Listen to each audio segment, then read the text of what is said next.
À la une ce matin, la lutte contre l'insécurité dans les transports en commun. On en parle depuis le début de la matinale. Éric Zemmour est actuellement à la gare du Nord à Paris. On y était en direct avec Augustin Donadieu il y a quelques instants. Et là, on est en direct avec Éric Zemmour. Bonjour Éric Zemmour, merci d'être avec nous. Président de Bonjour. Reconquête. Je vous en prie, merci de m'avoir invité.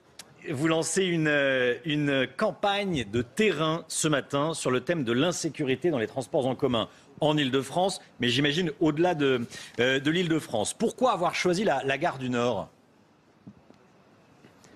Tout simplement parce que c'est devenu un symbole depuis une dizaine de jours. Vous vous souvenez sans doute de l'agression au couteau par un migrant qui se prétendait libyen, qui aurait d'ailleurs qui est sans doute algérien, et qui était sous l'objet d'une fameuse OQTF, qui ne renvoie personne, mais qui a agressé plusieurs personnes dans cette gare du Nord. Et c'est assez symbolique puisque les transports en commun parisiens sont devenus l'épicentre de la délinquance et de la violence, et tous les chiffres prouvent qu'elle explose depuis des années. Vous savez, il y a eu en 2021 plus de 200 000 agressions, ce qui fait à peu près 330 agressions par jour uniquement dans les transports en commun. Et tous les Français, et surtout toutes les Françaises, savent les conséquences sur leur vie de tous les jours de ces agressions permanentes. Elles ne peuvent plus sortir le soir, elles ne peuvent plus s'habiller comme elles veulent, elles doivent faire attention en permanence à leur sac, etc. C'est un changement de mode de vie que tout le monde vit dans sa vie de tous les jours. Et nous avons voulu, avec les militants de Reconquête, il y a à peu près des centaines de militants Reconquête dans 60 gares, stations de métro ce matin, qui distribuent des tracts pour expliquer aux gens le rapport direct, longtemps nié, entre immigration et violence et insécurité. Et je pense que nous devons absolument, inlassablement, le rappeler aux Français.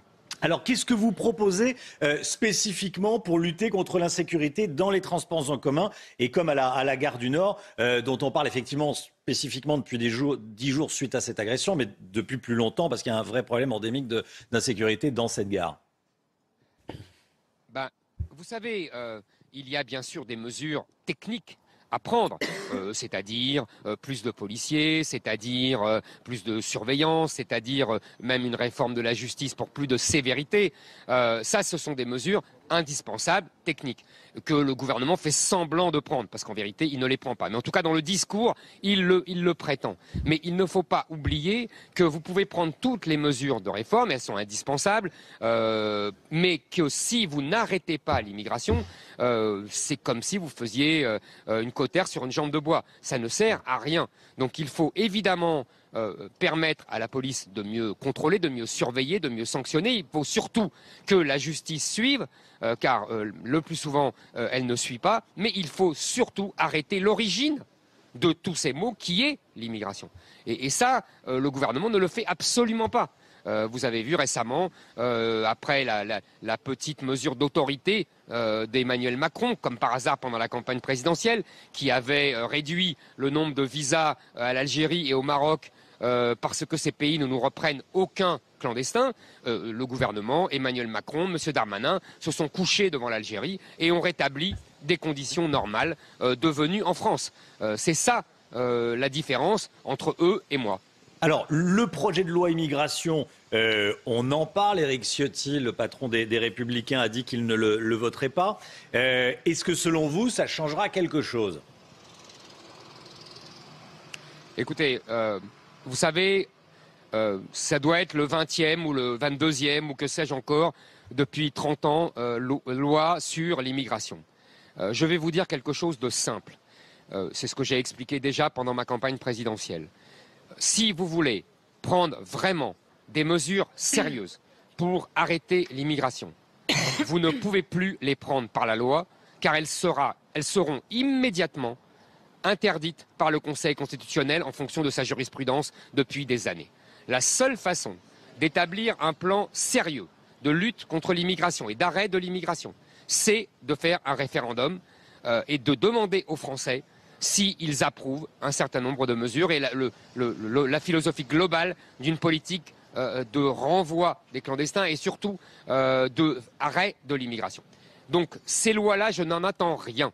Il y aura des mesures techniques, il y aura sans doute des mesures peut-être utiles, mais ce seront simplement des outils techniques qui seront donnés, car politiquement, on ne peut plus rien faire en fonction de la jurisprudence du Conseil constitutionnel et des juges européens. Selon vous, ça doit donc passer, par un référendum, et par le fait que le politique doit assumer l'application des OQTF, ce qui n'est pas le cas effectivement aujourd'hui, d'assumer, de renvoyer parfois mais vous savez, des pères de famille, d'enfants qui sont en France, mais de l'assumer. Bien sûr, ça c'est le minimum. Ma politique est beaucoup plus globale. Moi, j'arrête toute immigration légale. Là, vous parlez des OQTF, ça veut dire que vous voulez renvoyer les clandestins. Ça, c'est simplement le respect de la loi actuelle. Il faut bien comprendre que la loi actuelle n'est absolument pas respectée et que la France est le pire des pays pour cela. Les autres pays européens font quand même un peu moins mal que nous. Mais par ailleurs, il faut arrêter l'immigration légale, c'est-à-dire les 300 000, 275 000 ou 300 000 immigrés venus le plus souvent du Maghreb ou d'Afrique, qui viennent légalement en France en raison du regroupement familial, comme étudiants, etc., qui demandent le droit d'asile, etc. Ce sont eux qu'il faut arrêter, car il n'y a pas d'immigration illégale s'il n'y a pas d'immigration légale. Les illégaux viennent chercher refuge chez les légaux. Et les légaux protègent les illégaux, bien souvent. Et de toute façon, on voit bien qu'aujourd'hui, et on le voit bien ici, à la gare du Nord, il y a de plus en plus de quartiers où on n'est plus en France, où le mode de vie a changé, parce que tout simplement, la population majoritaire a changé. Et c'est la population qui fait la nation, c'est la population qui fait le mode de vie, qui fait les mœurs, qui fait la vie dans la cité. Et on voit bien aujourd'hui que dans de nombreuses cités françaises, en particulier à la gare du Nord, mais pas seulement, on n'est plus en France. On est dans une autre contrée, on est dans une autre civilisation avec d'autres mœurs, et c'est cela qu'il faut arrêter. Éric Zemmour, j'ai une dernière question à vous poser qui n'est pas sur le thème de l'immigration et de l'insécurité, c'est sur la réforme des retraites. Quel est votre point de vue sur la réforme des retraites? On entend beaucoup Marine Le Pen, on entend beaucoup Éric Ciotti, on entend la gauche, évidemment. Qu'est-ce que vous en dites, vous? Écoutez, moi, je n'ai pas changé d'avis depuis la présidentielle. Pendant la présidentielle, j'avais dit que j'étais favorable à une mesure d'âge qui reporte l'âge de la retraite à 64 ans. Je ne vais pas changer d'avis parce que Emmanuel Macron et son gouvernement ont repris cette mesure. J'avais également proposé un index senior pour, si vous voulez, obliger les entreprises à garder les gens de plus de 50 ans, de plus de 60 ans, voire à en embaucher, car il est inutile de reporter l'âge de la retraite si les entreprises renvoient et les mettent au chômage, avant même qu'ils soient à la retraite. C'est une mesure indispensable à court terme pour sauver le système de répartition. Je l'ai dit et je continue à le dire, au-delà de toute démagogie. Je pense que c'est indispensable ponctuellement pour sauver ce système de répartition, parce que je vous rappelle que ce système de répartition est en grand danger, puisqu'il y a de moins en moins de cotisants pour de plus en plus de retraités. Mais en revanche, ce n'est pas la seule mesure. Il faut l'englober dans une politique plus générale qui lutte justement pour la natalité, car il faut plus de cotisants. Si vous voulez, ça c'est à long terme, mais Emmanuel Macron se moque éperdument de la natalité française puisqu'il pense pouvoir régler tout par l'immigration. Il faut également une politique de réindustrialisation pour permettre plus de cotisants qui travaillent et moins de chômeurs, et il faut aussi une politique de lutte contre la fraude sociale qui voit beaucoup de retraites payées, par exemple, à l'étranger. On a le cas précis de l'Algérie, à des gens qui ont travaillé un temps en France et qui sont morts depuis longtemps, ou alors des retraites qui sont servies à des gens qui n'ont jamais travaillé ici, et qui sont supérieures à celles que touchent des pauvres agriculteurs ou des artisans. Vous voyez, donc il y a une mesure ponctuelle qui est effectivement l'allongement de la durée de l'âge de la retraite, ce qui se fait dans toute l'Europe. On ne peut pas y échapper si on veut sauver le système de répartition, mais il faut l'insérer dans une politique beaucoup plus globale qui peut d'ailleurs également imaginer des pistes vers un système de capitalisation qui serait évidemment à côté du système de répartition. Ça existe déjà pour les fonctionnaires.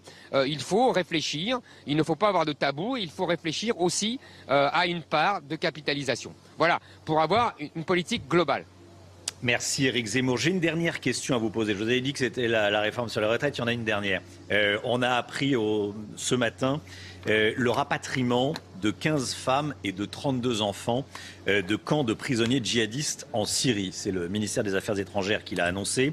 Les mineurs sont remis au service chargé de l'aide à l'enfance. Les femmes, quant à elles, ont été remises aux autorités judiciaires compétentes. Quel est votre commentaire sur ce retour, sur ce rapatriement, qui n'est pas le premier d'ailleurs? C'est ce que j'allais vous dire. Ce n'est pas le premier. Écoutez, pour moi, ces gens-là sont partis faire la guerre en Syrie. Ils font la guerre à la France. Ils ne se sentent absolument pas français. Aujourd'hui, ils veulent simplement revenir en France car c'est plus commode et confortable. Les femmes, en vérité, ne sont pas moins coupables que les hommes qui se sont battus et qui sont morts. Elles ne sont pas moins fanatiques. Moi, je suis partisan de la méthode anglaise, c'est-à-dire qu'on aurait dû, depuis longtemps, les déchoir de la nationalité française. Vous savez, c'est une mesure qui date de la Révolution française. La déchéance de nationalité française pour tous ceux qui prennent les armes contre la France.